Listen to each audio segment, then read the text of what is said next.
kahit pa nag-iisa, sa'yo'y umaasa. Di nagsasawa na maghintay, basta't makita ka. Bakit di maawat ang pusong lagi ibigin ka? Alam kong mali itong aking pagsinta. Hindi ko kayang iwan ka, hindi ko kayang iwan ka. Pagkat dito sa puso ko'y talagang mahal kita. At kahit pa sabihin na puso'y napapaliw sa'yo, patuloy na iibig at magmamahal ako.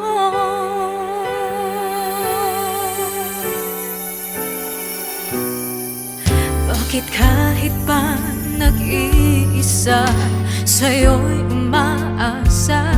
Di nagsasawa na maghintay, basta't makita ka.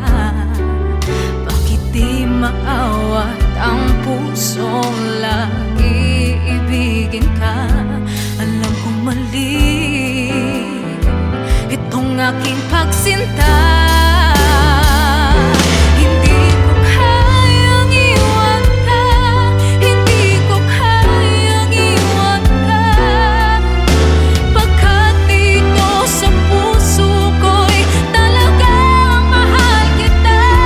At kahit pa sabihin na puso'y nababaliw sa'yo, patuloy na iibig at magmamahal ako. Hindi ko kayang iwan ka, hindi ko kayang iwan ka. Pagkat dito sa puso ko'y talagang mahal kita. At kahit pa sabihin na puso'y nababaliw sa'yo, patuloy na iibig at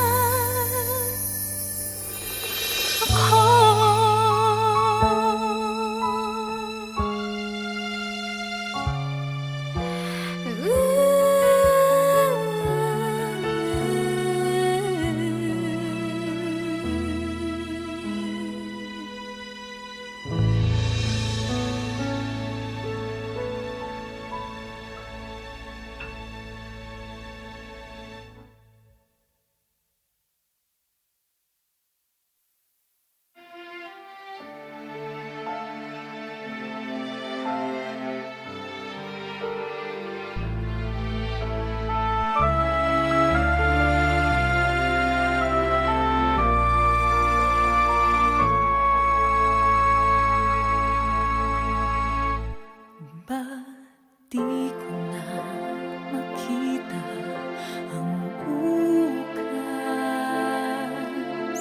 Ba't tila kulay ay kumupas? Pangarap ko'y saan ka napunta? Mararating ko pa kaya?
It's different in terms of our characters kasi we our latest show before this was a movie.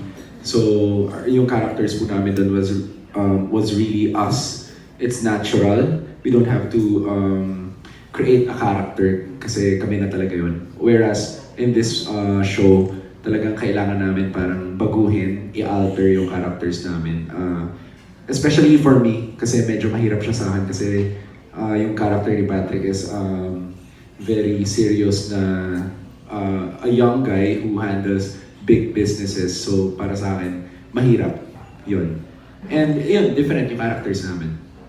Was it difficult to actually make it believable na, of course, we know that she's already with the guy, but since bago tong pairing na to, mahirap bang gawin ng...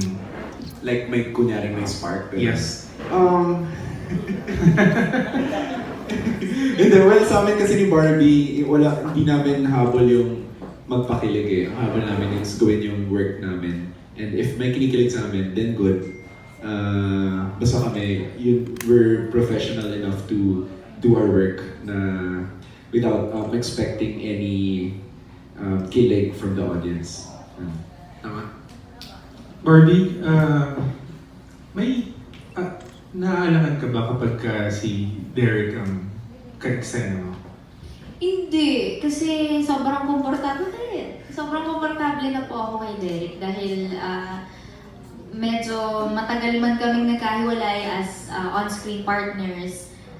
Kilala ko na po si Derek as a friend. And sobrang ano niyan, kahit pilyo, kahit na makulit, napaka-gentleman and sincere na tao talaga. So, ayun, I feel safe kapag kasama ko si Derek. Alright. Kahit medyo romantic yung scenes ninyo. Yun nga, pagdating dun sa bagay na yun, napaka-gentleman niya kasi lahat kinoconsult niya sa akin, lahat pinagpapaalam niya muna para alam din namin yung flow ng eksena. So yun, masaya pag kaibigan mo yung katrabaho mo para hindi kayo nagkakainan. Yun. Alright, thank you. Thank